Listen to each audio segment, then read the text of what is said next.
Welcome. You're listening to the GrowOrtho Podcast, presented by HIP.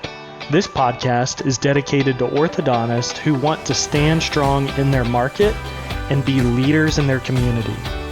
Now, on to today's show. So we're here with Wiseman Strategies, and they've been helping us for about 2 years with our organization, with making the right hires, with interviewing, recruiting top talent, and the whole org chart process. We realized that we really needed to change how our structure was internally, and so we've been working with them to figure out a way to kind of move some seats around, create some roles just to promote growth and not be crippled by the way that we're running the company or hiring or structuring things. So obviously, why we're here today is to talk about orthodontics and how this applies to your practice. One thing that we realized just by working with orthodontic practices is most of them have a pretty flat org chart, which obviously is okay if you're a startup. But if you want to grow, things have to change. You have to have the right leadership team. You have to have the right roles within the practice and kind of move more to specialist versus generalist. So that's what we wanted to talk about today. Obviously, that coupled with the employment crisis with COVID has made the landscape pretty challenging for a lot of orthodontic practices, and orthodontists, feel like they can't keep the right people, or they can't bring in the right people, or they don't know how to best structure for that next phase of growth. So we're going to break down some best practices and just give some insights. And with that, Tony, I will kick it off to you and kind of let you introduce everybody and what it is that Wiseman Strategies does. Absolutely. So thank you for the time today, actually, Luke. Yeah. Wiseman Strategies has been around for 28 years, formerly known as actually Predictive Index of Utah. I think the best way to describe what we do and why we're successful at it is we help companies inside of the talent space. So if you think about what differentiates a practice from another practice, really it's the people and the customer service that you render to your clients. And so when you're selling who you are and what you do, people always talk about service, especially if they're in like fields. So our job is to come in from a talent space and say, okay, the only way you can deliver great customer service is by having great people. And great people is dependent on how you define your service. And so what we do in our own expertise is help companies understand the talent life cycle as it exists, the employment life cycle as it exists. So we're trying to help them understand how to attract, how to recruit, how to integrate, how to amplify, and how to invest in their people as they go throughout the organization to increase their ability to serve their clients and their customers well. So on our team is Craig, and he does a lot of work on the back end of the employee life cycle, really helping our clients understand how to amplify and invest in their people. So whether that's management training, or whether that's functional leadership training, or reorgs, or any of those kind of things, Craig is does that. Comes from a vast experience in many different industries in that regard. Kelly on the front side helps us in the employee life cycle. So helping clients understand how do we attract the right people? What is our messaging? What are we selling? What are we providing? And then in this tough climate for finding employees, how do we fish with the right bait? How do we find the right people to fit your org? And then how do we work them through the first part of the employee life cycle? Lindsay, she's part of obviously our team, the longest member. She puts up with me the most. She's our chief strategist. She keeps us all going, project management, does everything in the background. So I would say at the end of the day, if someone asks what we do, it's quite simple. We help you in the talent space. How do you identify it? How do you train it? How do you coach it? How do you invest in it? Great. So in your opinion, what is the secret that makes companies, any company, successful? I think, so this is a loaded question a little bit, but I think there's several things that you can do to help become more successful. And that is, I think, your biggest investment that you'll ever make in your organization is people. And so I don't care if you're an orthodontist, or you're a dentist, or if you're in tech, or if you're selling software, or you're in the manufacturing. What really differentiates you from everybody else is your people.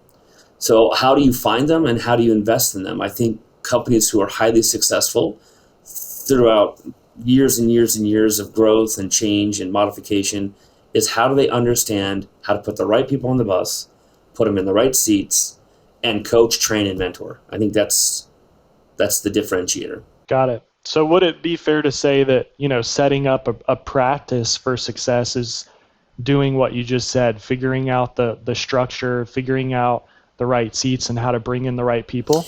Yeah, I think that's part of it for sure. I mean, again, you have to think about what you're selling and what you're providing, what your messaging really is.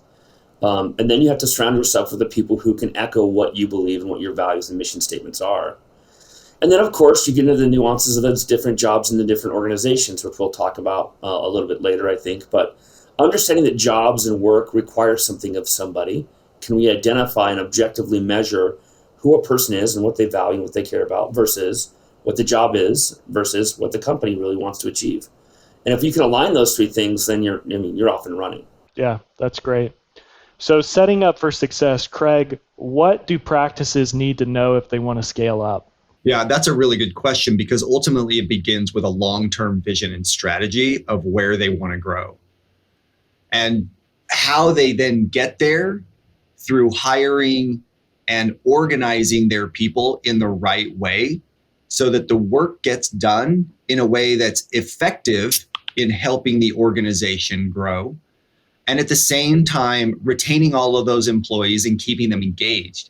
Because ultimately, that's how companies scale, is through having the right people doing the right things and then developing them so that their skill sets increase and they feel engaged with the work and the organization and what the long-term vision is. How does a practice know, the owner, COO, whoever is, making these decisions, how do they know if their org chart or org structure is going to support the coming changes? Yeah, that's always the tough part because the default setting for that in a lot of organizations is let's just add more people. But when you add more people without the long-term strategy of what you want your organizational structure to be, you start having leaders who are taking on too many people. And they're no longer doing the work that they need to be doing. They're just trying to manage people.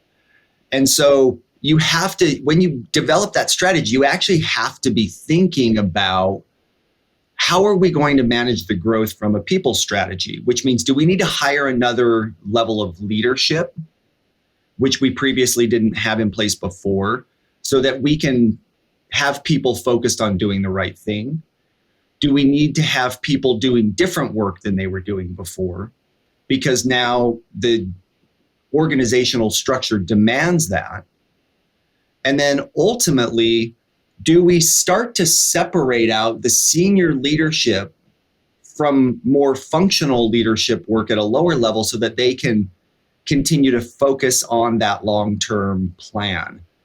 And if you don't do that, if you just continue to keep it flat, because that's how it worked up to this point, you start to muddy the waters between being able to keep your eye on the long-term goal and then keeping the business running day to day. Yeah. And I know for our business, sometimes you just have to try things and see. Obviously, like you're saying, do the research, put in the time, think about it. But at the end of the day, sometimes you're not going to know how it works in your business until you pull the trigger. And I think that's important because a lot of orthodontists, they're very smart, educated people. They kind of think like engineers, and they can have analysis paralysis of like, oh gosh, this isn't perfect. Let's get it perfect. And then you're 6 months, 12 months down the road and still haven't made any changes. So I think that's kind of important just to keep top of mind, as well as once you've done some thinking, you have maybe worked with someone like Wiseman Strategies, just go for it. And if it doesn't work out, you can always course correct. But waiting forever, I think, is a lot of times more detrimental than not doing anything at all. Not sure your thoughts on that, but I did want to bring that up. Yeah, and I think that's a really good point to bring up because ultimately it comes down to the difference between effectiveness and efficiencies. If effectiveness is doing the right thing and efficiencies is how well you perform a thing through a process, it has to begin with making sure that you have the right people doing the right things day to day, right? And sometimes that certainly just means, well, let's just try it out and see what we can do. But there is a quantifiable aspect on this. And when you can measure a person's needs and drives, you can predict the behaviors that are going to come from those. And then, so when you can start to align the work as you grow and scale to meet those needs of the individual, you're going to find that the behaviors that they experience as they perform that work align really well. And so you're going to have them doing the right work and be effective in the way that they do it because they're going to be engaged with the work that they're doing day to day. And so that there's kind of two sides of it. Sure, you can just try things out and throw mud at the wall. But if you can actually do it in a way that has them, that kind of meets the things that motivates them, that mud's going to stick a lot more often than it's not. Yeah. Yeah, that's good. How do you scale without losing yourself? Oh, wow. Well, ultimately, it's around just making sure you're tied to your company values, right? As a practice, what's your vision? What are your values? And that you don't deviate from those. A lot of times as companies try to grow and they start to add more and more people, they get so lost in the work and what needs to get done to keep up with the growth that they kind of forget who they are and why they're in business in the first place. And they start to then fall away from those values that they built the company on to begin with. And so you have to keep yourself grounded. You have to embed those values in your leadership structure and your leadership style. You have to expect those behaviors out of all of your employees and set clear expectations to new employees that this is how we're going to behave and act and live by within our organization. And when you do that, it doesn't matter how fast or how big you grow, ultimately you're going to really have that as your foundation and everything will be fine because that's who you are as an organization. Yeah, that's great. Tony, getting the right people in the right seat. So we talked about the org chart. Let's assume that an orthodontist and their leadership team has kind of figured out the structure. What's next in the process? Yeah, and I think I want to add to that structure real quick because I think one of the things that people have to understand is the structure tells a story about who you are and what you care about. So you talked earlier, Luke, about a flat org, and most companies start out flat, just out of necessity. And as the business cycle starts to move, they start to sometimes add depth. So when you have a flat org, what happens is it creates cross-functional responsibilities. You rely on one another. There's more intuition involved. There's more innovation involved. It's more exciting. There's a lot of back and forth amongst the employees. And then as you start to grow and you have more people, the depth starts to happen. And so as the depth start to happen, it gets more hierarchical. And I think that's where Craig was talking about losing the space sometimes is as you start to get hierarchical, what happens then, chain of command becomes important. But then you lose that innovation and you can't touch everything as a leader. And that leads this to this idea of, okay, then what does that mean for work and what are we asking people to do? So the office manager maybe who was involved in all kinds of things at one time, and now you add a director of ops or a VP of ops or a COO, now all of a sudden their job becomes layered and their job shifts and change. So one of the things that we utilize in our firm is a tool called Predictive Index. I've been using it for a long time.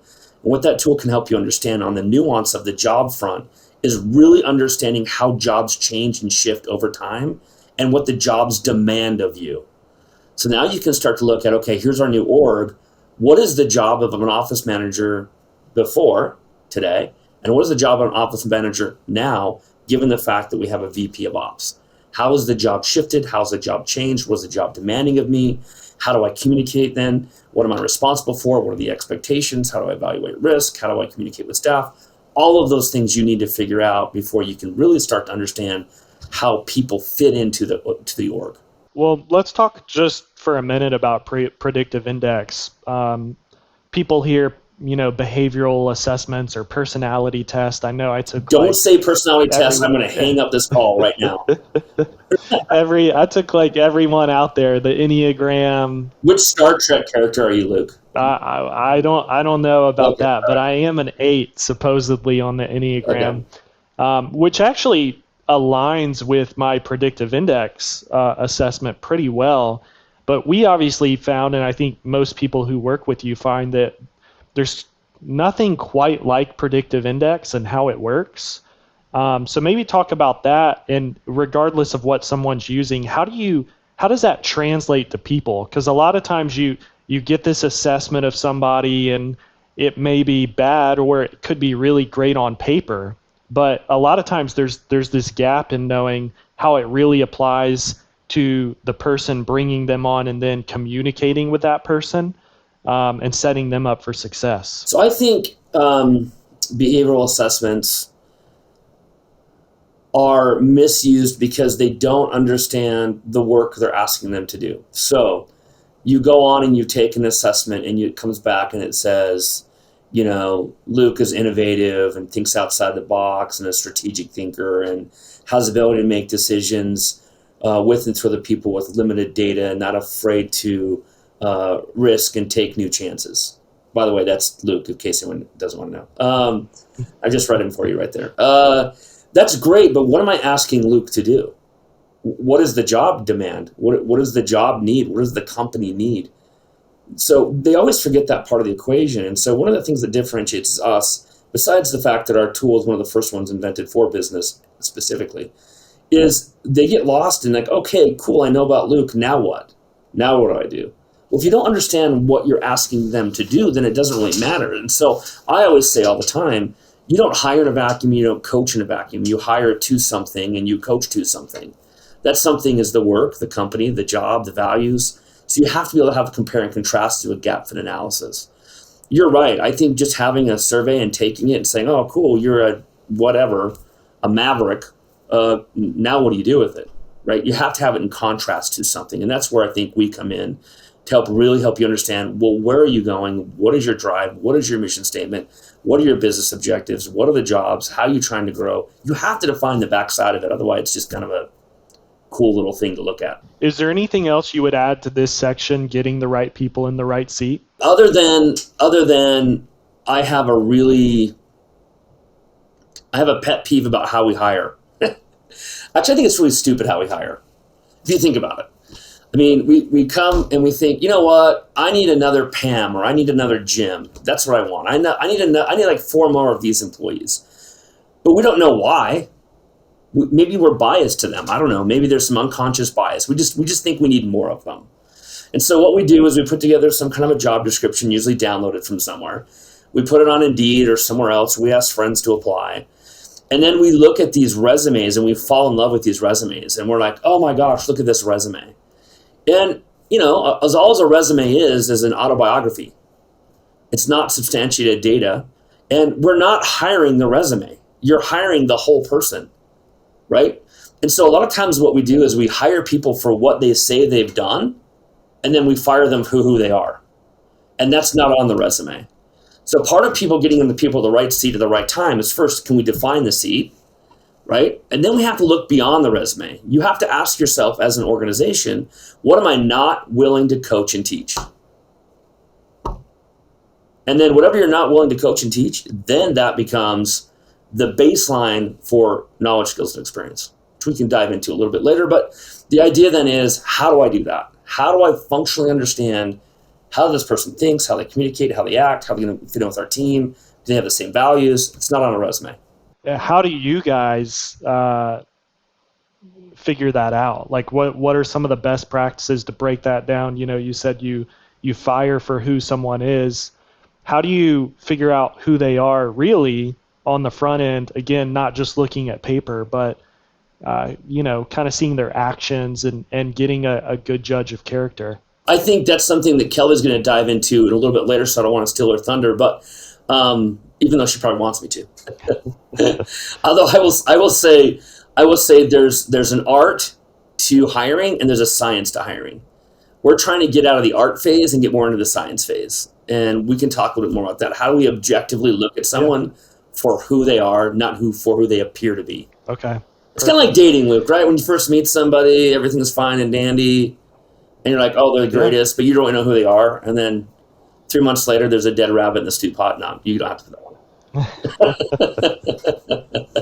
That was a great movie. It was good. So what makes a person want to stay at a company? I think there's a lot of reasons, but when we think about, we call them forces of disengagement, there's 4 main reasons why people leave organizations, okay, in our research. One is job fit. They just don't fit the job. And so it's not just about external hiring, it's internal hiring. So if you change a job function, let's say you have an assistant you really like and you want to promote them and you want to move them through the organization, all of a sudden they were a great assistant one day, and then whatever job you put them to, maybe it's office manager, they're not a very good office manager. Well, we don't think that person woke up one day and said, hey, cool, it's Wednesday, I want to suck at my job now, right? I don't think that happens. What happens is the job changed, and we didn't prepare that person for the shift and change and didn't really forecast or predict what's going to happen for those different motivational factors of that job. So I think job fit's one of them. The other one is leadership or management dysfunction. And a lot of times I don't blame the leaders or managers. A lot of times you become in leadership either through attrition or because you were really good at something else. You know, I'm a good salesperson, now I'm a sales manager. So sometimes companies don't do a great job preparing leaders for that or managers for that. The other thing is cultural fit. Sometimes what we do is we say, oh, great, I'm going to hire someone from a different orthodontist practice because they have all these knowledge, skills, and experiences. We don't have to teach them, but they don't fit in with your culture, right? So they have the skill sets maybe, but they don't fit in with what you value and what you care about. And then the last one is just teams. We put people together in groups of teams, and sometimes they're dysfunctional, and we don't know why. So those are the 4 main areas I think that the companies should really focus on: job fit, manager ability to work and improve people, and then obviously culture and team. Awesome. So sourcing the right candidates. Kelly, walk us through your process for sourcing the right candidates. I know this is something you help a lot of people with. You've helped us with. So kind of give us the overview of now it's time to hire. How do I source the right candidates? Well, first of all, I would say that it's not even so much about sourcing or finding. It's really all about attracting the right candidates. And when you do the appropriate work ahead of time and really assess the job itself, and some of that work within PI is available with a job assessment, which is a wonderful tool. It allows us to really see what the behavioral expectations of the job are. And that gives us targeted language that we can now deliberately put into a job posting that really calls out to the heart of the right candidate to apply. So that's I think the biggest kind of trick of the trade is really kind of doing that properly. Writing these hooks is what we call them, so that you really kind of capture the attention of the right individuals to apply. And in some ways, even repel those that are not a good fit to not apply, so that it really kind of creates a stronger pool of candidates for you to even consider, and you're not necessarily wasting time with poor fits. Hopefully only, contacting and reaching out to those that are strong fits. The other element to it would be something about like your recruiting strategy. I think a lot of times people don't always stop and think about, well, who do you have within the organization? Are you taking advantage of industry sites, career fairs? I mean, there's so much to it. And a lot of times people just kind of post and pray. And what you need to really be kind of more proactive in the way that you post, for sure. And then you need to be thinking really hard about, well, who do you have from former applicants, who within your organization can be considered for the role, and so on and so on. There's really deep strategies in regards to how to find the right person. Yeah, it was kind of interesting when you guys started to help us. We realized how bad our job descriptions and ads were written.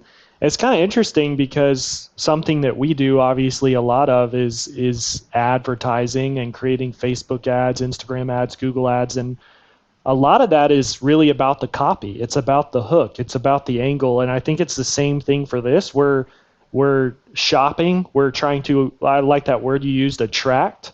And so I think that's very important. a few of the things that we've done throughout the process that I think are worth bringing up is we also asked people to send in an intro video before booking an interview. And I think that really helps a lot. For instance, if let's just say, and we've also helped a few orthodontic practices just giving them this advice. Let's say you're hiring for a patient-facing role at the front desk. You're going to know on video how that person carries themselves, how they speak, are they excited? And so I think just that little bit, like introducing themselves, explaining what excites them about the role or why they think it'd be a good fit, that can really tell you a lot. Obviously, it can't tell you everything, but it can give some good indicators. One of the things we noticed about 3 years ago, once we started interviewing people, for a specific role, I think it was around ops or a project manager, we had some really good candidates turn down the role at HIP. And we started to look at, again, that word attracting, and we put together a deck that introduces our company. So on the first call that we get on, whether it be me, Justin, or Sierra, we're kind of pitching that person on HIP and our core values, our vision statement, our service values, who we are as a company, because I think it's really important to get that buy-in. So if you're listening to this and maybe wondering, how to make it more exciting, how to stand out from the other job this person may be getting an offer from, figuring out for your practice and your business is important to do. We realized a big change in our process when we did some of these things. Now I'm going to just add a little bit to that, Luke, if that's okay. I think one of the things that Kelly does a great job of, and that our organization really tries to help our clients understand, is when we say attract, you have to figure out what you are selling. We talked about that earlier. And then we have to figure out who wants to buy that. And so really it's a response to stimuli mechanism. And so what we're trying to figure out is what is the stimuli of the job and how is someone going to respond to that? And the way you do that is by using some of the tools Kelly talked about, and then really thinking about, all right, words are a response to stimulus. What we say and how we say it tells us a lot about what you care about and what you need in order to thrive. So there are some times, I think, when you should, as an organization, have a great candidate, but go, you know what? They're great, but they don't really fit our org. They don't fit the response to the stimuli of the job that we're asking them to do. We just really like them. Well, you don't want to hire sometimes, right? I have a couple of friends that I really like, but I would never hire them. It's not because I don't think they do a good job, but they're not right for the job I'm asking or what we need. So it's this idea of, it's great that you like them, but are they going to respond to the stimuli of the job, right? Are they going to fit to the job model? Are they going to fit to doing really, really well at this job?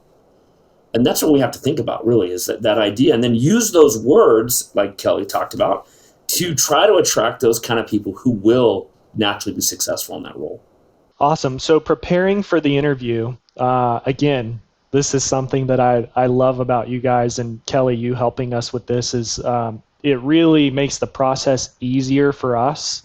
What are some things that you can do to prepare for a great interview? Well, first of all, I think you need to, once you've really dived into the role itself, like Craig and Tony have already been talking about, and you know exactly what the job entails by way of knowledge, skills, and experience.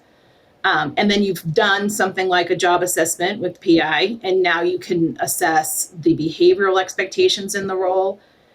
Now you want to really prepare your questions that are going to focus on those knowledge, skills, and experience. And specifically, you want to think about, is this person going to be an average performer or a top performer? So your questions need to be pointed towards that. In regards to the behavioral expectations, you want to be asking questions like, are they in alignment? Because we have all of our candidates take the behavioral assessment, and it's a wonderful overlay to the job assessment itself. It really shows where the gaps and alignments are. So now you can specifically select pointed questions that address those gaps and alignments, confirm that they really are who they say they are. And if there is a gap, well, now I'm trying to specifically pinpoint, do they have the right coping mechanisms to maybe address what could be considered a weakness in by way of self-awareness. And then last, you're going to be asking questions that are specific to the heart of the individual, right? This is about like, are their interests, their values, all in alignment with the cultures of the organization? So this goes back to what Tony and Craig have already said. This is about, you're hiring the whole person. So your questions have to address the whole person. It's not just about the resume and what we call the briefcase and where all of their knowledge, skills, and experience are, but it's also about those behavioral alignments or gaps and how do you address them? And then in the cultural elements as well. So it's the head, the heart, the briefcase, it's the whole person that you're interviewing. And you've got to make sure to do all of that. So you've got to prepare in advance and make sure that you're ready to do that and be consistent. Being consistent and creating a standard process so that you're comparing apples to apples in the end. Nothing worse than an interview process where somebody goes rogue. They don't ask questions that are in alignment with the process. And then you don't necessarily have the same comparison when you start to look at the different candidates. Yeah. And some listeners may be thinking, gosh, how do I have the time for this? We find that a lot of orthodontists are the CEO. They're managing a lot. They're managing too much. And part of this whole conversation is, how do we figure out specifically for hip, how do we get the orthodontist focused on where they add the most value, which is by far seeing patients. And this isn't a pitch for Wiseman Strategies, but you guys, this is what you do, and you're able to partner with companies to offload a lot of the time-consuming things to make it so much easier for the businesses that you guys work with. So I just wanted to bring that up too. Don't feel like you have to take on everything and do everything yourself, because that's another way that the process can just get held up or executed poorly. We noticed that when we were trying to do everything, like you just said, we didn't prepare well for the interviews, and it showed, So anyway, I did want to bring that up. Interviewing for results. What are some tips for creating a great interview experience? Well, I think it goes back to being prepared in advance and being consistent. One thing that is just a tool to use really is create a scoring card or a matrix so that as you're interviewing the various candidates that you like, that you have an interest in, you are comparing apples to apples. And make sure that those questions you're asking and the people that you have involved, get that commitment from them up front. You can't have one person participate in half of the interviews and then not the rest, because then again, you're not comparing all the same data together. The idea too here is that you're trying to eliminate bias, right? You're trying to use all of the appropriate data and compare. Again, I keep using the same term, but apples to apples is really an important element here. Before your interview, you want to remain in control at all times. So set up a verbal agenda, explain to the candidate right up front, this is how this is going to go. It sets up clear expectations. It kind of even diffuses a little bit of the nervous energy in an interview process, but it allows there to be clear structure and, again, to keep the organizational players in control of the interview process. Nothing worse than a candidate starting to ask all the questions midway through and you don't get a chance to complete your process. Also, just make sure that you're sticking to those questions and make sure that nothing comes up that could be a concern for discrimination. There's a lot of legality in an interview process. Just you have to be clear about that. There's several, and there's lists, and we can always help with we always help with our clients in regards to, you never ask questions about age or gender or disability, or, there's just a ton of them, yeah. But they're very clear. And then at the tail end, always be clear about the expectations for next steps. Remember that the candidate experience is actually the first step to the employee experience.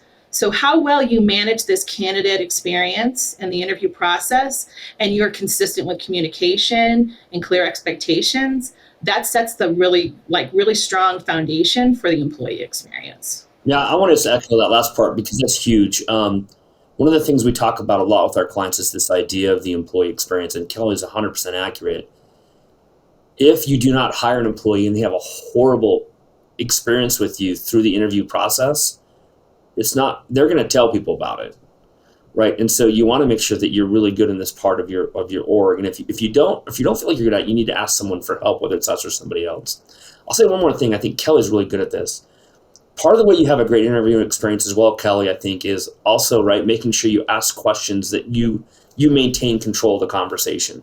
So it's like this game of trying to get as most information you can of the potential candidate, but gaining control of the conversation. So some things that are harmless, like asking questions that you think are harmless, like tell me something about yourself, is actually a horrible question to ask, because that can go any direction and you start to lose control of where you want the interview to go. And then you have an end in mind of where you're trying to take this candidate, and all of a sudden takes a left at Albuquerque and we don't know where it ends up, right? We have no idea where it goes. Yeah, and just to kind of go on from what Tony just said, is that's why it's really important to just create the standard questions. And it seems almost mundane and it doesn't provide you the freedom to be yourself in an interview, but that's really not the purpose of an interview. This is about trying to discern if this individual is a fit with your organization, is a fit with the job, is a fit with the team, is a fit with the manager. And can they do the job? Can I train them to where any of their gaps are? I mean, that's the whole purpose of this interview process. It's not about creating friendships or getting real chummy with the individual. There's time for that once you know that they're going to be the right fit for the organization. Craig, in terms of creating a great employee experience, so once someone is actually hired, how do you set up your new employee for success? Well, that's a great question, because ultimately it comes down to this phase of how do you integrate the employee into the work that they're doing and their team and the company. A lot of companies think of this as an onboarding phase, but oftentimes they confuse onboarding with new hire orientation. And new hire orientation is just what happens on the first day around getting them into the company, making sure that they have payroll in place and all of those other little pieces of the puzzle that can get them started into doing their job. But integrating them with the work is how you really set them up for success, because you're helping them build the tools and skills that they need to be successful as it aligns with the responsibilities of the role that they're assigned to. But then it's also about integrating them with their team and their manager so that they feel like they're invested in the company and that they're part of a team in a way that they have resources to gain those additional experiences that they need through mentoring, through feedback session, through really effective one-on-ones. That's how you make an employee feel truly a part of the organization and set them up for success, is by investing that time in the first, whatever that looks like for your practice. It's going to be different for every practice, but that might be 1 month, or it could be 3 to 4 months, depending on the complexity of the job and the teams that they're integrating with. And how do you develop your team members? What are some of the ways that's done, and you guys see the businesses you partner with? Yeah, and there's a myriad of ways that you can do this, whether it's through organizational development programs that are complex, and that's, performance management, succession planning, career pathing. But oftentimes it's around amplifying the skill set of your leaders to be able to do the simple thing, have effective one-on-ones, be able to give, critical feedback in a way that allows the employee to understand where they need to improve and a pathway for improvement, but at the same time helping them continue to feel valued. And then it's through the day-to-day interactions of the way that you embed your culture into your teams and the work that they do. That's how you develop employees long-term, is giving them a path for growth and a structure in the skill set in your leaderships to help them get there. One of the things you mentioned is a one-on-one. Some practices probably have no idea what that is. I know we didn't 2 or 3 years ago.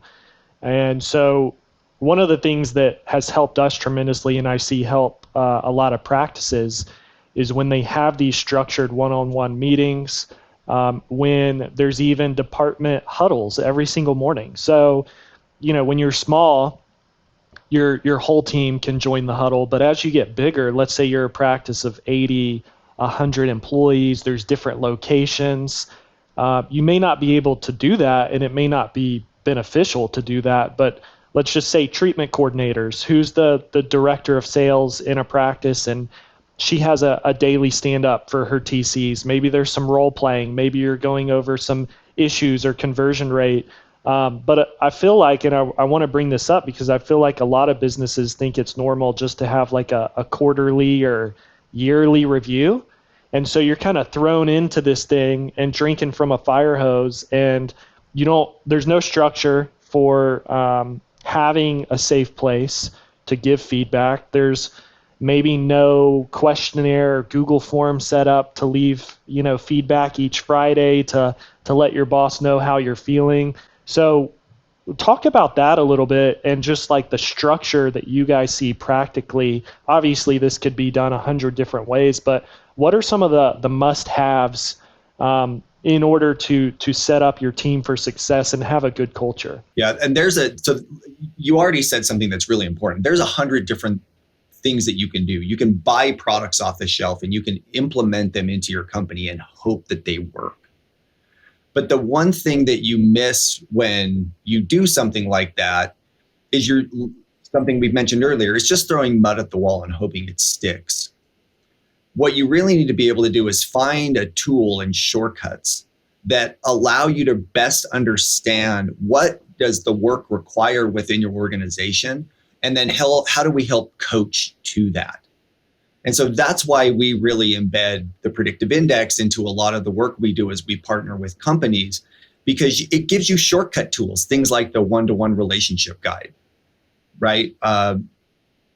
Leadership strategy guide that you can use to then reference and say, okay, I know what this person needs to do. I know how to help them get there. And it literally gives you a series of check boxes that you can reference as you sit down with that employee and start to bridge gaps between knowledge, skills, and experience, and how they're developing. As it pertains to things that are more complex in regards to organizational development programs like performance management, is you have to assess the needs of the organization. What does it require? And then align the program with helping you achieve those things. And you can't just do that by going and grabbing something off the shelf and hoping you can plug and play it, because it's not that simple. It's never authentic to who you are as an organization. And so that's where we find that working with third-party companies such as ourselves or other companies really play a big role, is because we can come in and help you do that assessment and help you determine what is the best fit for your organization so that you can achieve the long-term results you're looking for.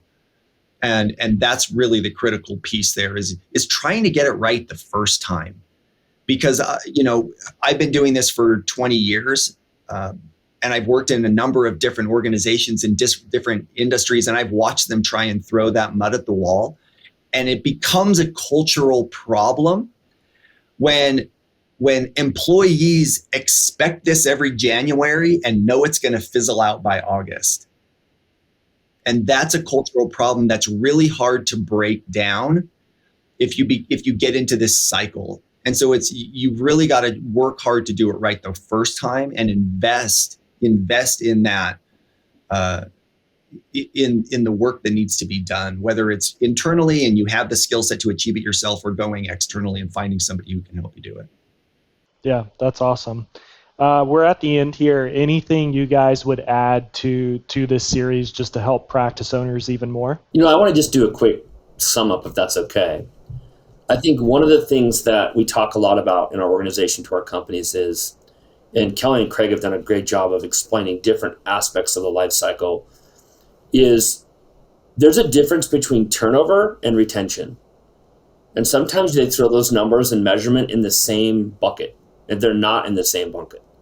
And a good way to kind of evaluate where you are as an organization, in practice, is which number means what. You have to understand that.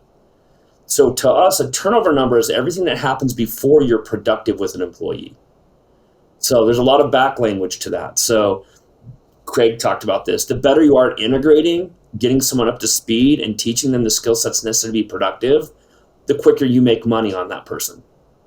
So sometimes actually having high turnover isn't necessarily a bad thing if you think about the measurement, what you're trying to measure and how you measure it, right? And so when you start thinking about turnover, it's if you have a turnover that's really, really, really high, you have to take a look at your practice and say, okay, we're doing one of three things wrong. We're not attracting the right people.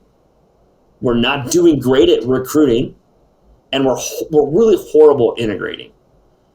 Like if one of those three things aren't doing very well, that's going to go right to your turnover number.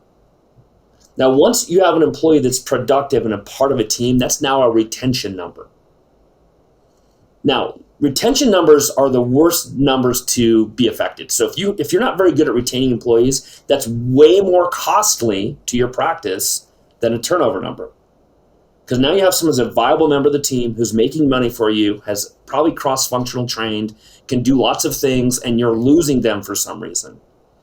Sometimes what happens is companies, once you have an employee who's a very good employee, we tend to dump on them because they're so good. And we do a thing in our industry called job creep, where all of a sudden this employee is taking on other people's roles, and they shouldn't be.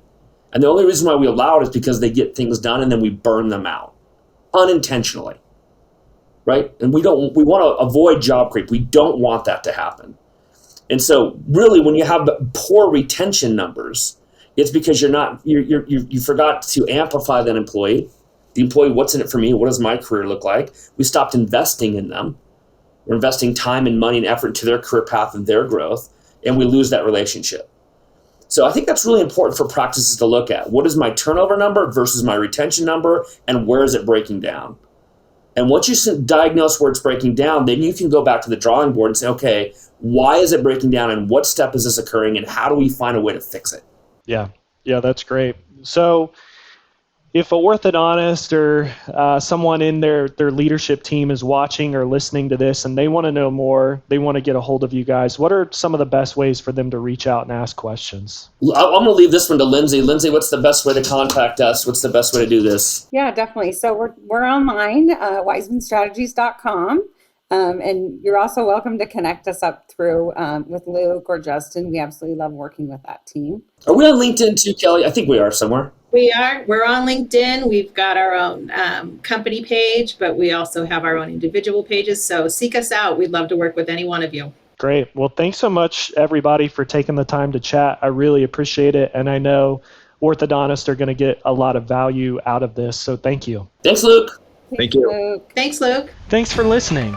If you'd like to learn more about HIP or any of the topics in this episode, send an email to hello@hipcreativeinc.com. That's hello@hipcreativeinc.com, or jump over to our website at hip.agency.